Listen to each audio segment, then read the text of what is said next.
नमस्कार मंडळी, आज आपण घरच्या घरी कमीत कमी साहित्यामध्ये मिल्क पावडर, साखरेचा पाक न करता मोदकाचे 4 प्रकार पाहणार आहोत. त्यासाठी इथे मी घरी बनवलेला खवा घेतलेला आहे. तुम्ही बाजारातून विकत सुद्धा आणू शकता. हा खवा जर तुम्ही बनवून ठेवला तर तुमचे मोदक अगदी 5च मिनिटात तयार होतील. तर चला मग लगेचच रेसिपीला सुरुवात करूया. आता हा खवा आपण एका कढईमध्ये घालूया. आता कढई आपण गॅसवर ठेवली आहे. खवा हा थोडासा घट्ट असतो, त्यामुळे आपण यामध्ये 1 ते 2 चमचे एवढं दूध घालणार आहोत. दूध घातल्यामुळे खवा हा थोडासा पातळ होतो आणि खाली लागत नाही. आता मिश्रण आपलं थोडंसं पातळ झालेलं आहे. आता यामध्ये आपण साखर घालूया. साखर तुम्ही तुमच्या आवडीनुसार कमी जास्त करू शकता. साखर व्यवस्थित खव्यामध्ये मिक्स करून घ्यायची आहे. साखर घातल्यामुळे मिश्रण थोडंसं पातळ होत आहे. आता पुन्हा हे आपल्याला थोडंसं घट्ट करून घ्यायचं आहे आणि आपल्याला त्याचे मोदक बनवता येतील याप्रमाणे घट्ट ठेवायचं आहे. आता तुम्ही पाहू शकता 7 ते 8 मिनिटातच आपलं मिश्रण हे घट्ट झालेलं आहे. आता आपण गॅस बंद करायचा आहे. यापेक्षा जास्त घट्ट करायचं नाही, नाहीतर खूपच घट्ट होईल आणि जास्त पातळसुद्धा ठेवायचं नाही. या पद्धतीची कन्सिस्टन्सी आपल्याला ठेवायची आहे, कारण मिश्रण थंड झाल्यावर अजून जास्त घट्ट होतं. मिश्रण आता आपलं थंड झालेलं आहे. एका ताटामध्ये काढून घेऊया. तुम्ही पाहू शकता पहिल्यापेक्षा मिश्रण आपलं घट्ट दिसतंय. असा खवा जर बनवून ठेवला तर तुम्ही अगदी झटपट असे 5च मिनिटात मोदक तयार करू शकता. जास्त वेळसुद्धा लागत नाही आणि मेहनतसुद्धा नाही. आपण याचे 4 भाग करून घेतलेले आहेत. सगळ्यात अगोदर आपण पहिला प्रकार पाहूया. इथे मी थोडासा खवा घेतलेला आहे ताटामध्ये. मोदकाचा पहिला प्रकार बनवण्यासाठी इथे तुम्हाला विलायची पावडर यामध्ये घालायची आहे. अजून कुठलेही साहित्य यामध्ये अजिबात घालायची गरज नाही आहे. हवं तर तुम्ही यामध्ये ड्रायफ्रूटसुद्धा घालून हे मोदक बनवू शकता. यासाठी तुम्हाला अजिबात जास्त साहित्याची गरजसुद्धा पडत नाही. अगदी झटपट असे आपले मोदक तयार होतात. मिश्रण छान असं मिक्स करून घेतलेलं आहे. आता साच्यामध्ये आपण हे घालून घेऊया. साच्यामध्ये घालायच्या अगोदर याला थोडंसं मी इथे तूप लावून घेतलेलं आहे. यामुळे मोदक आपला अगदी सहज पटकन बाहेर येतो. इथे मी याचे छोटे छोटे असे गोळे करून घेतले आहे. त्यामुळे साच्यामध्ये भरणं अगदी सोपं जातं. आता हे गोळे जे आहेत मोदकाच्या साच्यामध्ये घालायचे आणि वरून थोडंसं दाबायचं, म्हणजे मोदक आपला अगदी व्यवस्थित तयार होतो. साच्यामध्ये मोदकाचं मिश्रण भरून झालेलं आहे. आता इथे आपला मावा मोदक तयार झालेला आहे. अगदी छान दिसतोय. जास्त साहित्याची सुद्धा गरज नाही आहे. अगदी झटपट असे आपले मावा मोदक तयार होतात. त्याला असं साईडनी थोडंसं प्रेस करायचं किंवा त्याचं काढून घ्यायचं. त्यामुळे मोदकाचा आकार अगदी छान तयार होतो.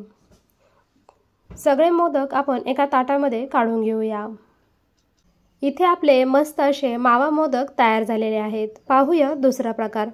त्यासाठी ताटामध्ये इथे मी खवा घेतलेला आहे. आता आपण जो प्रकार पाहणार आहोत तो म्हणजे मुलांच्या आवडीचा. इथे मी कोको पावडर घेतलेली आहे. फक्त 1च चमचा घेतलेली आहे. आता आपल्याला ह्या खव्यामध्ये सगळी व्यवस्थित मिक्स करून घ्यायची आहे.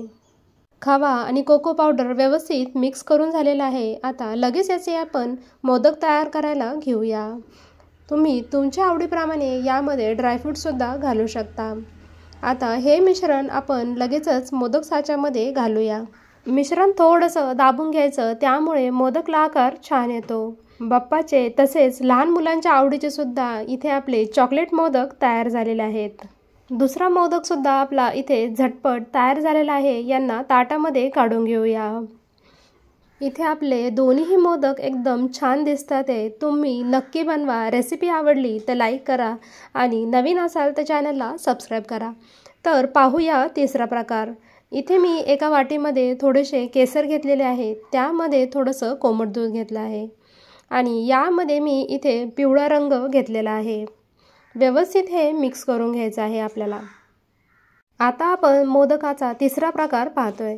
त्यासाठी ताटामध्ये इथे मी थोडासा खवा घेतलेला आहे आणि जे आपण मिश्रण तयार केलं आहे केसर आणि दुधाचं, ते याच्यामध्ये घालायचं आहे. दुधाचं मिश्रण जास्त घालू नका, नाहीतर मिश्रण हे खूप पातळ होईल. हळूहळू अंदाज घेत थोडं थोडं मिश्रण घालायचं आहे. आता आपण यामध्ये अजून थोडंसं दूध घालूया आणि पुन्हा एकदा छान मिक्स करून घेऊया. मिश्रण आपलं व्यवस्थित मिक्स करून झालेलं आहे। या मोदकाच्या साच्यामध्ये इथे मी केसर घातलेले आहेत आणि थोडे बदाम आणि पिस्त्याचे काप घातलेले आहेत। मिश्रणाचे थोडेसे गोळे करून घेऊया, म्हणजे मोदक आपला अगदी झटपट तयार होतो। इथे मी गोळे तयार करून घेतलेले आहे। आता हे गोळे आपण साच्यामध्ये घालूया। साचा बंद करायचा आणि वरून पुन्हा एकदा थोडंसं प्रेस करायचं, म्हणजे मोदकला आकार छान येतो।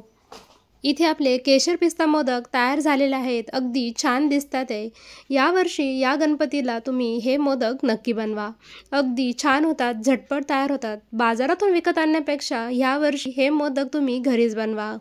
हलवाईपेक्षाही जास्त असे छान मोदक आपले घरच्या घरी तयार झालेले आहेत। यावर्षी बाजारातून विकत आणण्यापेक्षा घरच्या घरी या पद्धतीने मोदक नक्की तयार करा। आता पाहूया चौथा प्रकार। त्यासाठी इथे मी एका प्लेटमध्ये खवा घेतलेला आहे। दुसऱ्या एका प्लेटमध्ये इथे मी काजू आणि बदामचे छोटे छोटे तुकडे करून घेतलेले आहेत आणि 1 चमचा डेसिकेटेड कोकोनट घेतलेला आहे। डेसिकेटेड कोकोनट कसं बनवायचं याची रेसिपी आपण चॅनलवर अपलोड केलेली आहे। ती जर तुम्हाला पाहिजे असेल तर डिस्क्रिप्शनमध्ये त्याची लिंक आहे, जाऊन नक्की पहा।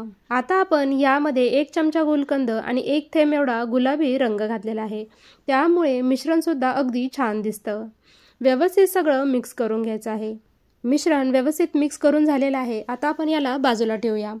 इथे आपण खव्यामध्ये सुद्धा गुलाबी रंग घालणार आहोत, त्यामुळे मोदक तर दिसायला छान दिसतोच, पण आकर्षक सुद्धा दिसतो। जेव्हा आपण दुकानात जातो तेव्हा हे मोदक पाहतो, आपल्याला असं वाटतं की खूप अवघड आहे, पण तुम्ही आतापर्यंत पाहिलंच असेल की हे मोदक बनवायला अगदी सोपे आणि झटपट आहेत।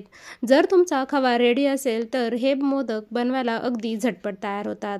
मिश्रण असं मोदक साच्यामध्ये घालायचं आणि हे मिश्रण सगळीकडे पसरून घ्यायचं आणि मध्ये खोलगट ठेवायचं, म्हणजे आपल्याला जे मिश्रण आपण काजू गुलकंद याचं तयार केलेलं आहे ते यामध्ये भरता येईल। आणि ते घातल्यानंतर पुन्हा एकदा आपल्याला खव्याचं मिश्रण लावायचं आहे आपलं, त्यामुळे इथे मोदक अगदी व्यवस्थित तयार होतो। इथे आपला गुलकंद मोदकसुद्धा छान तयार झालेला आहे, अगदी छान सुबक असे आपले मोदक दिसतायत। यावर्षी बाप्पासाठी हे मोदक तुम्ही नक्की करून पहा। 4 दिवसासाठी 4 मोदक आपण बनवलेले आहेत। यापैकी कोणते मोदक तुम्हाला जास्त आवडले हे कमेंट करून मला नक्की सांगा। इथे आपले 4ही मोदक तयार झालेले आहेत, अगदी झटपट आणि तितकेच आकर्षक सुद्धा, आणि खायला सुद्धा हे मोदक खूप छान लागतात।